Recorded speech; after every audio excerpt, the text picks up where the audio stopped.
Steve Paul Jobs, born in San Francisco, California, on February 24, 1955. William Henry Gates III, born in Seattle, Washington, on October 28, 1955. Two men, same generation, different worlds. Jobs is known as the visionary behind Apple, the man who made technology beautiful.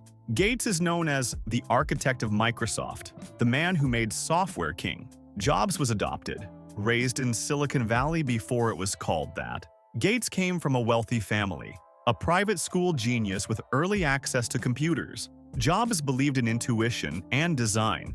Gates believed in logic and code. One wanted to change the world through experience, the other through accessibility. Together, they didn't just shape an industry, they shaped humanity. This isn't a battle, it's a parallel journey. One with color, chaos, emotion, one with precision, scale, and systems. Let's begin. Childhood and origins. Jobs loved calligraphy, philosophy, and breaking the rules. Gates devoured books, logic puzzles, and any challenge thrown at him. Jobs experimented with psychedelics, searched for spiritual meaning.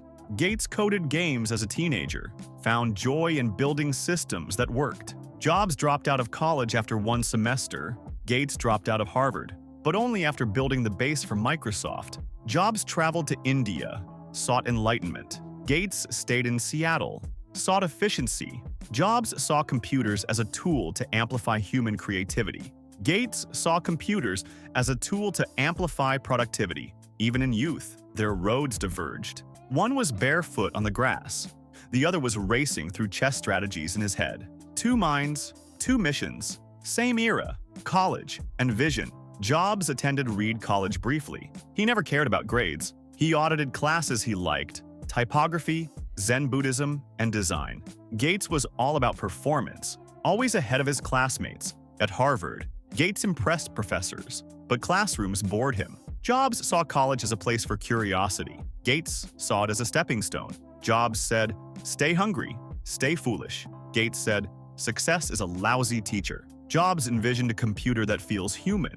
Gates envisioned a world where every desk had a computer. Jobs wanted to disrupt. Gates wanted to scale. In their early 20s, they were both rebels, but with different revolutions. Jobs wanted art. Gates wanted infrastructure. One dreamed in visuals, the other in logic trees, the first machines. Jobs and Wozniak built Apple I in a garage. Wood casing, minimal design. Gates and Allen created MS-DOS for IBM. Command lines, no visuals. Jobs wanted to build an ecosystem. Gates wanted to build the code behind everything. Jobs focused on packaging. Gates focused on licensing. Apple I led to Apple II. Sleek, simple, visual. MS-DOS was invisible, but lived inside millions of IBM machines. Jobs was inspired by Xerox PARC, the mouse, the GUI. Gates saw opportunity in being the backbone of every PC brand. Jobs wanted ownership of the experience. Gates wanted dominance of the infrastructure. Their first products showed everything about who they were. One had elegance, the other had scale. Building empires. In 1984, Apple introduced the Macintosh. The commercial was revolutionary. The Mac had a mouse, a graphic interface, fonts. It was beautiful. Microsoft responded with Windows, a new operating system for IBM clones. Jobs believed in end-to-end control. Gates believed in partnerships. Mac was elegant, but expensive. Windows was clunky, but accessible. Apple controlled hardware and software. Microsoft let others make the hardware. Jobs chased perfection.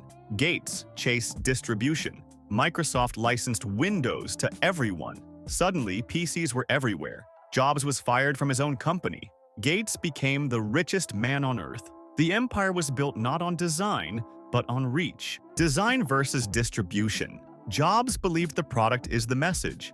Gates believed the product delivers the message. Jobs obsessed over fonts, curves, packaging. Gates obsessed over compatibility, integration, spreadsheets. Jobs wanted love. Gates wanted ubiquity. Jobs said, "Design is not how it looks, it's how it works." Gates said, "A computer on every desk in every home." Apple had the first real fan base. Microsoft had the first software monopoly. Jobs was like an artist with code. Gates was like a general with strategy. One painted masterpieces, The other built an army, and both changed the landscape. Clash and controversy. Their rivalry wasn't just about tech, it was about philosophy. Jobs saw Gates as a copier. Gates saw Jobs as a dreamer. Apple accused Microsoft of stealing the GUI idea. Gates replied, "We both had this rich neighbor named Xerox." Lawsuits, press battles, and backstage tension grew. Jobs criticized Microsoft's lack of taste. Gates countered with domination in numbers. The public loved the drama. The media made it a tech war. But deep down, both men respected each other. They were playing different games, and both winning. Jobs wanted meaning. Gates wanted momentum. This wasn't Mac versus Windows, it was art versus scale. And the world needed both. Come back and respect. Jobs returned to Apple in 1997. The company was near death. He brought the iMac, then the iPod, then the iPhone. Design became a religion. Simplicity, elegance, lifestyle. Gates stepped down as CEO in 2000, focusing on philanthropy. He saw that the future wasn't just digital, it was human. Jobs made Apple the world's most valuable company. Gates made the Bill and Melinda Gates Foundation the world's most generous. They met again on stage. The conversation was honest and healing. Jobs admitted he respected Gates' ability to build a company. Gates admitted Jobs had a unique eye for design and experience. There was no more war, just two legends reflecting. The world watched and learned. Legacy was louder than rivalry. Legacy. Jobs died in 2011. Cancer took a creator.